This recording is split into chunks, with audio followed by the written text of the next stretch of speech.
रामनगर से है। माँ का दूध बच्चे के लिए अमृत समान है। आज भारतीय बाल रोग एकेडमी द्वारा विश्व स्तनपान के अवसर पर समृद्धि अस्पताल पी रोड कानपुर में स्तनपान पर जागरूकता कार्यक्रम का आयोजन किया गया। कार्यक्रम का संचालन doctor JK. Gupta, doctor Subodh Vajpayee ने किया। कार्यक्रम का संचालन करते हुए डॉक्टर जे.के. गुप्ता ने बताया, माँ का दूध शिशु का पहला टीकाकरण है। जन्म के पहले घंटे से ही माँ का दूध शुरू कराएं और माँ के दूध के अतिरिक्त शहद, पानी, घुट्टी आदि शिशु को नहीं देना चाहिए। प्रथम 3 दिन होने वाला गाढ़ा दूध कोलेस्ट्रॉल व पोषण से परिपूर्ण होता है तथा इसे शिशु को जरूर पिलाएं। उन्होंने बताया कि स्तनपान गरीब एवं कुपोषण का चक्र तोड़ने में भी सहायक है। माँ का पहला गाढ़ा पीला दूध शिशु को गंभीर बीमारियों से बचाता है, इसलिए 6 माह की आयु तक सिर्फ स्तनपान ही कराना चाहिए। डॉक्टर सुबोध वाजपेयी ने बताया कि स्तनपान कराने वाली माँ को हल्का भोजन व पानी खूब पीना चाहिए। इसमें दलिया, हरी सब्जियाँ और 1 गिलास दूध अनिवार्य रूप से होना चाहिए कि स्तनपान नवजात शिशु और माँ दोनों के लिए फायदेमंद है। स्तनपान कराने वाली महिलाओं को तनाव से मुक्ति मिलती है और वह रोग मुक्त रहती है। स्तनपान कराने वाली महिलाओं को स्तन कैंसर और गर्भाशय में कैंसर का खतरा काफ़ी हद तक कम होता है।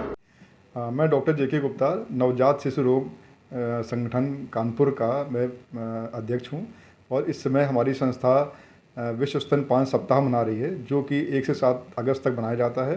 तो आज इस उपलक्ष्य में समृद्धि हॉस्पिटल में एक नर्सिंग स्टाफ और आंगनवाड़ी कार्यकर्तियों के लिए एक ट्रेनिंग की वर्कशॉप रखी गई है। इस संबंध में ये बताना चाहेंगे कि आज भी भारत में इंस्टीट्यूशनल डिलीवरी जो कि 80 से बढ़ करके 86% हो गई है, तो इंस्टीट्यूशन में डिलीवरी तो होने लग गई है, लेकिन जो स्तनपान के लिए जागरूकता थी अभी भी वही है। जन्म के बाद केवल 48% माताएँ ऐसी हैं कि जो अपना दूध पिलाती हैं। पहले 2 दिन के भीतर 48 घंटे के भीतर देखा गया है, जो आंकड़े बताते हैं कि 20% माताएँ बच्चे को ऊपर का दूध शुरू कर देती हैं और 6 माह तक जो पूर्ण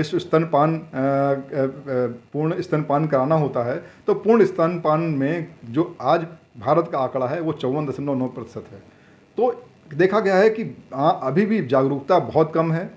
तो हमको ये बताना है कि जन्म के तुरंत बाद बच्चे को माँ का दूध तुरंत देना शुरू करें। जो पहला दूध, जिसको कोलोस्ट्रम कहते हैं, उसको पहली वैक्सीन कहा गया है शिशु की। अगर पहला दूध तुरंत हमने आधे घंटे के भीतर शुरू कर दिया तो बच्चे को बीमारी से लड़ने की ताकत मिलती है, इन्फेक्शन का संभावना कम हो जाती है। और उसके अलावा जो प्री लैक्टियल फीड होता है कि शहद, चीनी, ये सब चीज़ें नहीं देनी है और जन्म के बाद हमें केवल दूध देना है। अगर हमने ऊपर का दूध देना शुरू कर दिया तो माँ का दूध जो होने की संभावना होती है वो भी कम हो जाती है। ऊपर का दूध देने वाले बच्चों में देखा गया है कि ऐसे बच्चों में पेट के infection, respiratory infection, allergy, eczema और अस्थमा, इन सब बीमारियों की संभावना बढ़ जाती है। कान के इन्फेक्शन बढ़ जाते हैं। ऐसे बच्चों की आयु भी कम रहती है। तो इस कार्यक्रम के माध्यम से आज हम मीडिया बंधुओं से अनुरोध करते हैं कि स्तनपान की जो जागरूकता की एक मुहिम हम लोग चला रहे हैं, तो इस मुहिम को आगे बढ़ाएं और स्तनपान की जागरूकता बताएं। और आज हम सब स्त्री रोग विशेषज्ञों से और बाकी जितने भी डॉक्टर IMA के हैं उनसे अनुरोध करते हैं कि बच्चे को जन्म के बाद दूध का डिब्बा कतई नहीं खरीदें।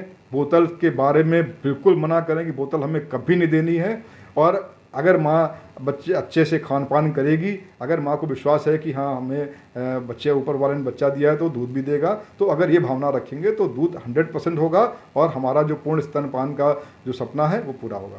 कि ब्रेस्ट फीडिंग कराने से उनका शारीरिक फिगर कुछ डिस्टर्ब होता है, तो वो भी उनको बताना चाहेंगे कि औसतन एक माँ पूरी प्रेगनेंसी के दौरान अमूमन 18 से 20 किलो वज़न अपना गेन करती है पहले दिन से लेकर डिलीवरी तक के बीच में, और जिसमें 12 से 15 किलो वज़न डिलीवरी के उपरांत भी उसके शरीर में रह जाता है। तो अगर वो कंटिन्यूसली 6 महीने तक एक्सक्लूसिव ब्रेस्ट फीडिंग कराती है तो वो भी उसके वज़न में बहुत तेज़ी से कमी करता है, जो एक्स्ट्रा फैट डिपॉजिट हो गया उसमें कमी करता है।